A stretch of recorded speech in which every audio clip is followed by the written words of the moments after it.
Oh, okay.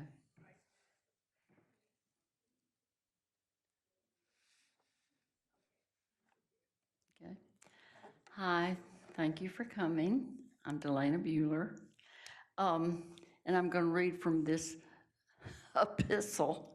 It's really a heavy book. I'm glad for this podium to put it on. But this is what it looks like. It says, The Most of Nora Ephron. And it is practically everything that she wrote, but not quite everything. Um, Nora, I went to Google and well, it had reams, of course, but the important thing is she was born in 1941. Her parents were playwrights, and so they moved from New York to California when she was little. And let's see, she went to Wellesley College. She was married 3 times. The second time, she was married briefly to Carl Bernstein, who was Woodward and Bernstein of Watergate fame. And he broke her heart, by the way, and she wrote a novel called Heartburn that was turned into a movie. It's good. Let's see, she died in 2012 of leukemia at age 71. Um, there are a lot of interesting things and things that I could tell you about her that would maybe enlighten us a little bit about this book. But what is that noise? A colleague of hers, Robert Gottlieb, wrote the introduction to this book, and he does such a beautiful job that I'm going to read part of that. A couple of years before Nora's death in 2012, she and I sat down to begin putting together the table of contents for this book. Then other things got in the way.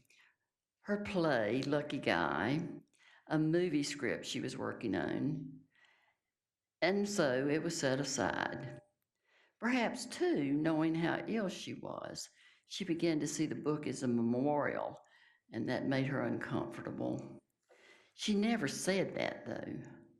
But although I was aware of her dire medical situation, the original impulse behind this book was not to memorialize, but to celebrate the richness of her work, the amazing arc of her career, and the place she had come to hold in the hearts of so many readers. The reaction to her death was an outpouring of disbelief and grief.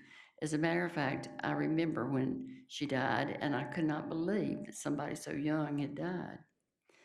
Before the publication of her 2 collections, I Feel Bad About My Neck, and I Remember Nothing, she was, of course, admired and enjoyed for both her writing and her movies. But the readership of those last books seemed to me to be on another level entirely. It was personal. Her readers not only felt that they knew her, but that she knew them. Obviously, not all the people, more than 1 million of them, however, who bought Neck were women who identified with her and sensed her identification with them. But certainly many of them were connected to her. She had become a model, an ideal, or at the very least, an example. She was telling them things about herself that were also about them and giving them permission to think these things and feel these things. And she was also telling them what to look for in the coming years.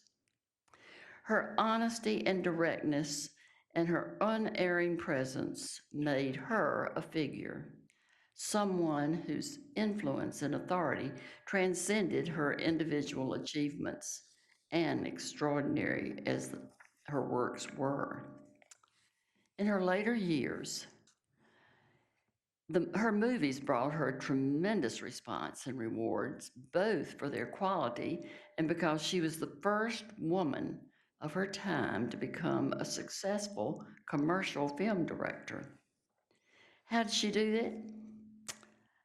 By her talent, naturally, her uncanny ability to give us romance as seen through a gimlet eye. Some people complain that her movies were sentimental, all those happy endings. But those happy endings were actually realistic. She had lived them herself through her long third marriage, one of the happiest marriages I've ever witnessed.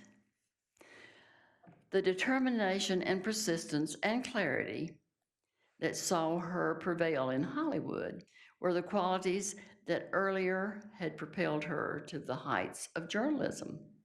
First as reporter, then as an outspoken commentator. Her abiding principle was the reality principle.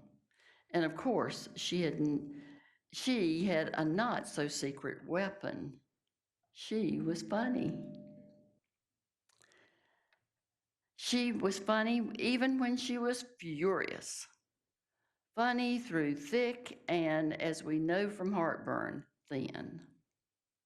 And she was openly and generously personal without being egotistical. She saw everything wirely, including herself. And she also looked great.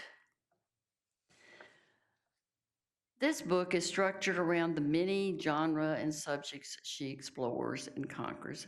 As you'll see, it's autobiographical, sociological, and political. It adds up to a portrait of a writer, a log of a writer's career, and an unofficial and unintended report on feminism in her time. She's a reporter, a novelist, a screenwriter, a playwright, and a wicked blogger.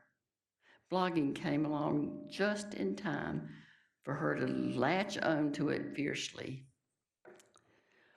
What was she like in real life? To begin with, she was a perfect spouse. She and her Nick could have given lessons to that earlier exemplary Nick and Nora, the third man and the third man's lady.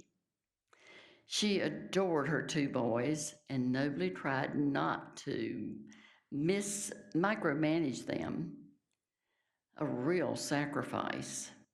Managing things was one of her supreme talents and pleasures.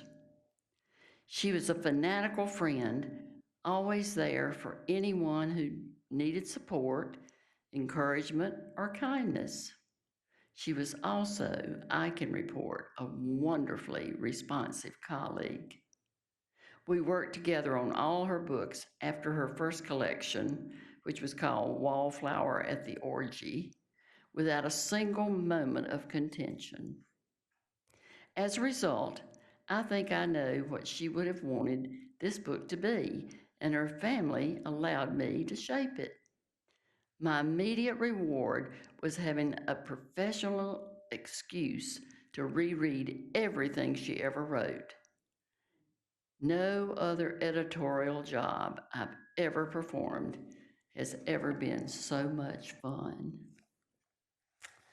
So the best way, let's go and read, and if I can find it, see what she says about her life. I forgot to mark this. Oh, bad girl. Here I am. This is a little essay about her life. The story of my life in 3,500 words or less. Now, these are short paragraphs, and each paragraph has a little title to it.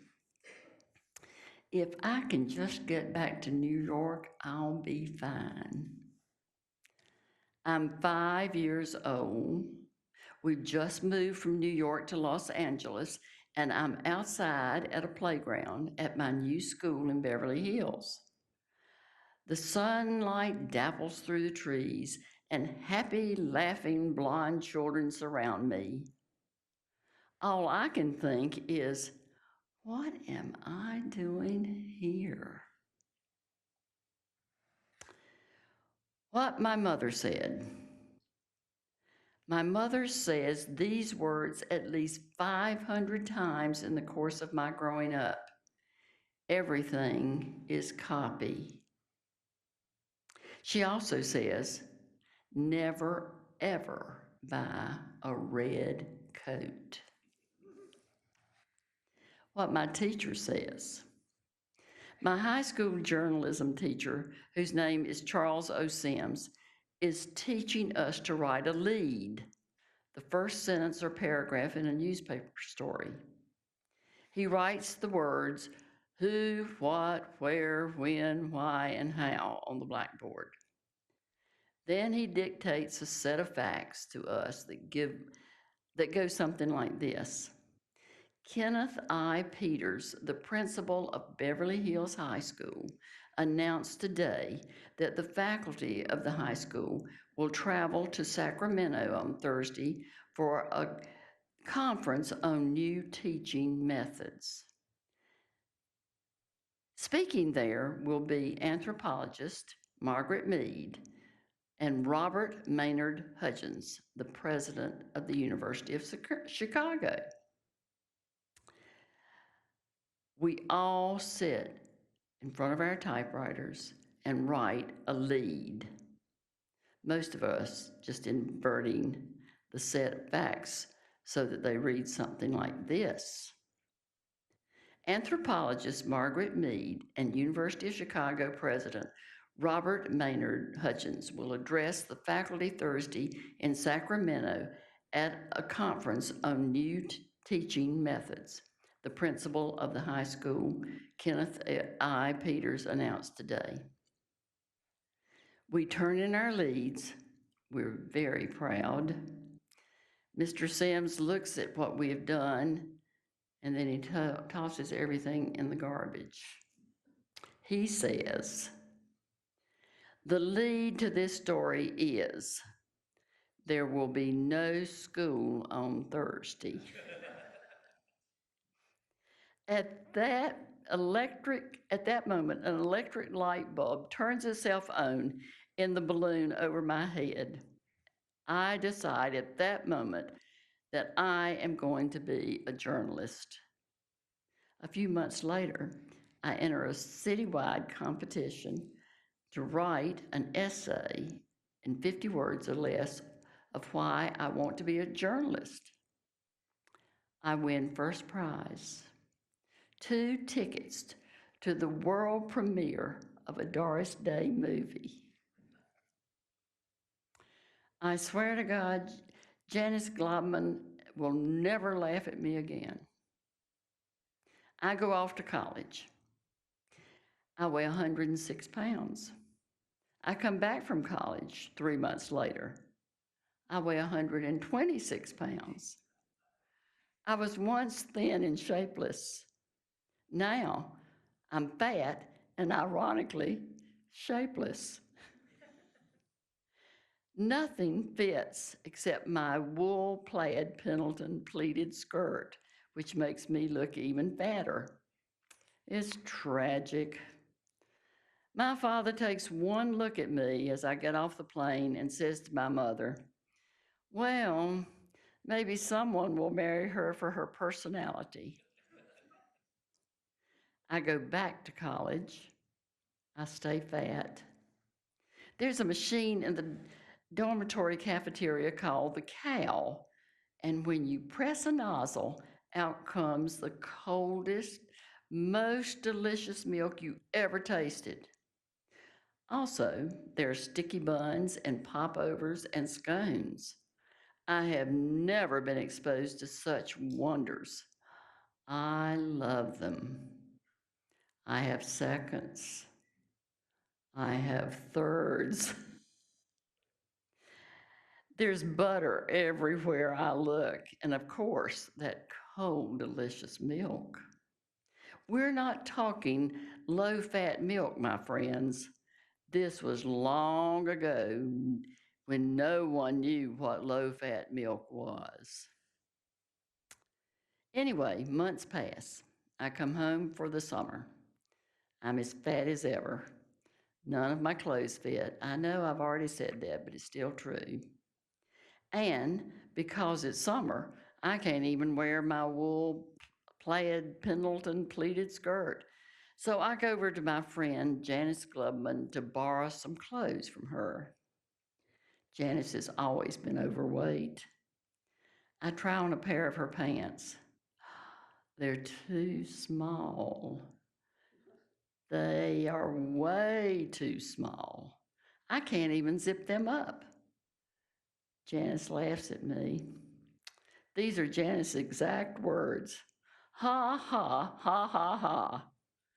The next day, I go on a diet. In 6 months, my weight drops back to 106. I have been on a diet ever since. I have not seen Janice for more than 40 years. But if I do see her, I'm ready. I'm thin, although I now weigh 126 pounds, the exact amount I weighed when I came home from college, having become a butterball. I can't explain this. I am not going to marry Stanley J. Flick. I'm working as a summer intern in the Kennedy White House, and I'm engaged to be married to a young lawyer named Stanley J. Flick. Everybody I know is engaged to be married. My fiance is visiting me in Washington, and I give him a tour of the White House, which I have a pass to roam freely in. I show him the red room, I show him the blue room, and I show him the beautiful portrait of Grace Coolidge, and I show him the rose garden.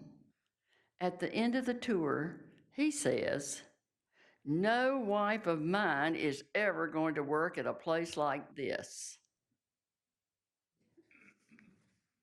Sunday in the park. I'm in a rowboat on the lake in Central Park. Fortunately, I'm not rowing the boat. I'm still in college, but soon I won't be. Soon I'll be living here in New York City. I look up at all the buildings surrounding the park, and it crosses my mind that except for the man rowing the boat, I don't know anyone in New York City. And I barely know the man rowing the boat. I wonder if I'm going to end up being one of those people you read about in the newspapers who lives in New York and never meets anyone and eventually dies, and no one even notices until days later when the smell drifts out into the hallway. I vow that someday I will know someone in New York City. I'm going to be a newspaper reporter forever. It's 1963. I've written a piece for a parody of the New York Post during a long newspaper strike. The editors of the Post are upset about the parody, but the publishers of the Post is amused. If they can write a parody of the Post, they can write for it. She says, hire them. When the strike ends, I'm giving a 1-week tryout at the Post. The city room is dusty, dingy, and dark. The desks are dilapidated and falling apart. It smells terrible. There aren't enough phones. The city editor sends me to the Coney Island Aquarium to cover the story of 2 hooded seals who've been brought together to mate but have refused to have anything to do with each other. I write a story. This, I think it's funny. I turn it in. I hear laughter from the city desk. They think it's funny too. I'm hired permanently. I have never been happier. I have achieved my life's ambition, and I am 22 years old. I may not be a newspaper reporter forever. One night, I go to a bar near the Post with one of my fellow reporters and the managing editor. It's been raining. After quite a few drinks, the managing editor invites us to his home in Brooklyn Heights. When we get there, he tells me to stand on the stoop in front of the house. There's an awning over one of the windows. As I step into position, he lowers the awning and about 10 gallons of water drench me from head to toe. He thinks this is hilarious. My life changes. I write a magazine article about having small breasts. I am now a writer. What my mother said, number 2. I now believe what my mother meant when she said everything is copy is this. When you slip on a banana peel, people laugh at you. But when you tell people you slip on a banana peel, it's your laugh. So you become the hero rather than the victim of the joke. I think that's what she meant. On the other hand, she may have meant merely that everything is copy. When she was in the hospital dying, she said to me, "You're a reporter, Nora. Take notes." It seems to me that this is not quite the same as everything is copy.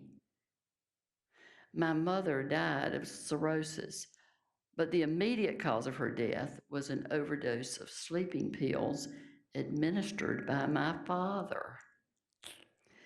At the time, this didn't seem to me to fall under the topic of everything is copy, although it did to my sister Amy, and she put it in a novel, and who can blame her? How She Died, my version. My mother is in the hospital. Every day my father calls and says, "This is it, they're pulling the plug." But there's no plug. My mother comes home. Several days pass. One day my father says, "I'm going to give the nurse the night off." Late that night, he calls to tell me my mother has died. The funeral home has already come and taken away her body. I go to their apartment. It's 4 in the morning. I sit with my father for a while, and then we both decide to take a nap before the next day begins. My father reaches into the pocket of his bathrobe and pulls out a bottle of sleeping pills. "The doctor gave me these in case I was having trouble sleeping," he said. "Flush them down the toilet." I go into the bathroom and flush them down the toilet. The next morning, when my sisters arrive, I tell them about the pills. My sister Amy said to me, "Did you count the pills?" "No," I said. "Duh," she says. I was married to him for 6 years. My first husband is a perfectly nice person, although he's pathologically attached to his cats. It's 1972, the height of the women's movement, and everybody is getting a divorce, even people whose husbands don't have a pathological attachment to their cats. My husband is planning for us to take a photo safari through Africa. And I say to him, "I can't go on this trip." "Why not?" he says. "Because it's very expensive and we're probably going to split up, and I'll feel horribly guilty that you spent all that money taking me to Africa." "Don't be crazy," my husband says. "I love you and you love me, and we're not getting a divorce. And even if we do, you're the only person I want to go to Africa with. We're going." So we went to Africa. It was a wonderful trip. When we came back, I tell my husband that I want a divorce. "But I took you to Africa," he says. You can't make this stuff up. I'm working on a magazine story about a woman who was fired from her job as president of Bennington College. I've read a story about her in the New York Times that says she's been fired along with her husband, the vice president of Bennington, because of her brave stand against tenure. I suspect her firing had nothing to do with her brave stand against tenure, although I don't have a clue as to what the real reason is. So I go to Bennington and I discover that she has, in fact, been fired because she is having an affair with a professor at Bennington, that they taught a class on Hawthorne together, and that they both wore matching t shirts in class with scarlet A's on them. What's more, I learned that the faculty hated her from the very beginning because she had a party for them and served them lukewarm lasagna and unthawed Sara Lee banana cake.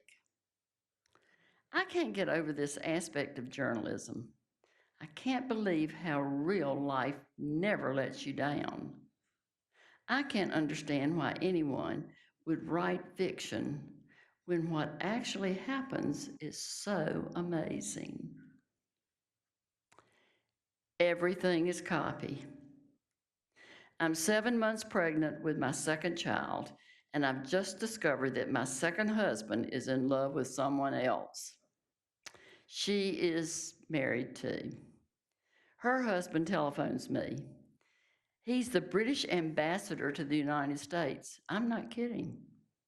He happened to be the kind of person who tends to see almost everything in global terms. He suggests lunch. We meet outside a Chinese restaurant on Connecticut Avenue and fall into each other's arms, weeping.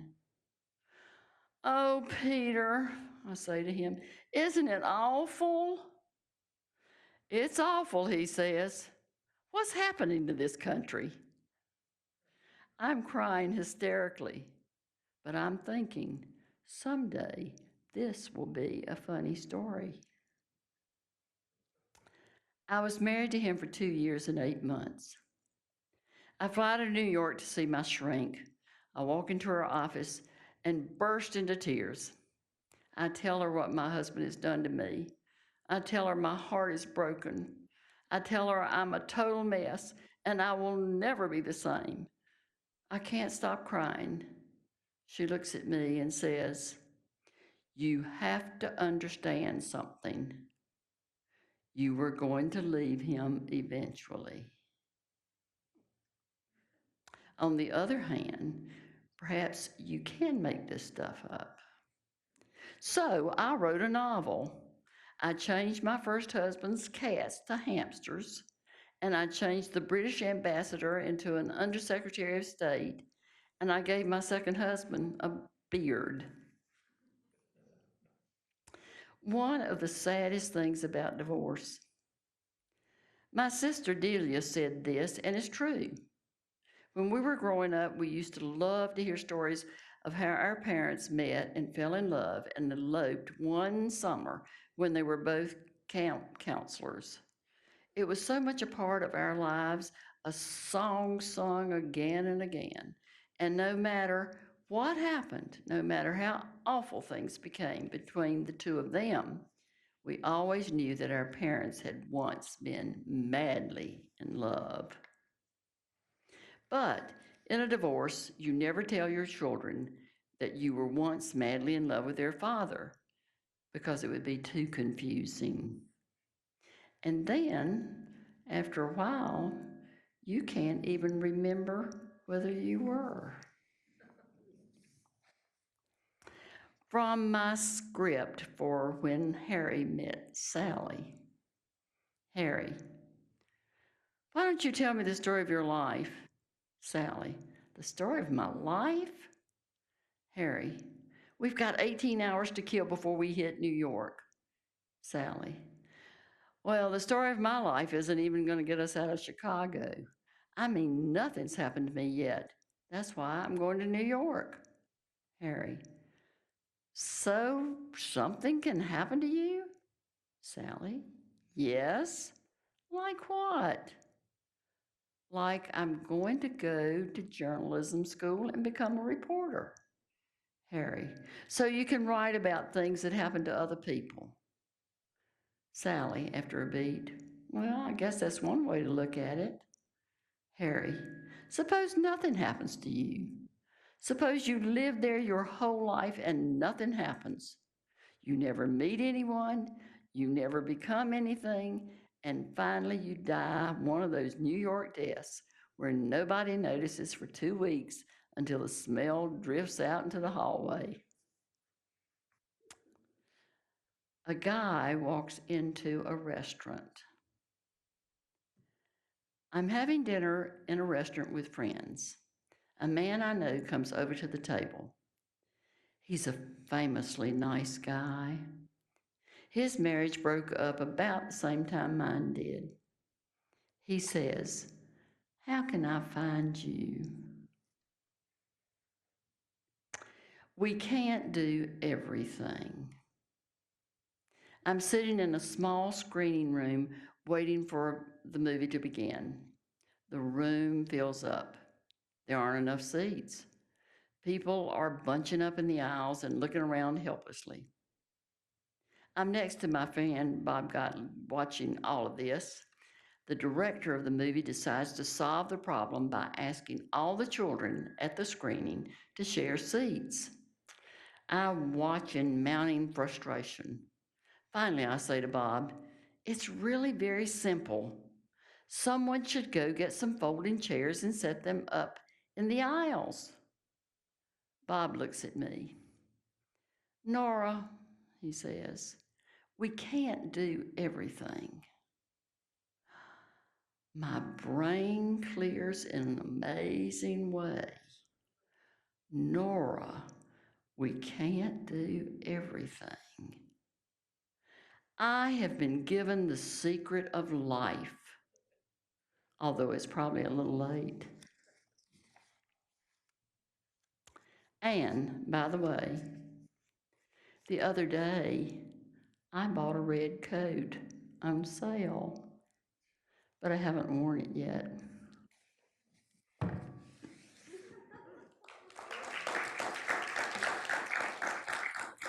There's a cute picture of her.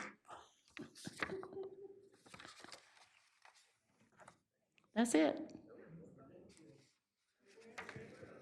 Unless you want me to read something else. There's a wonderful thing about hair dyeing here that someday I'm going to read to you all.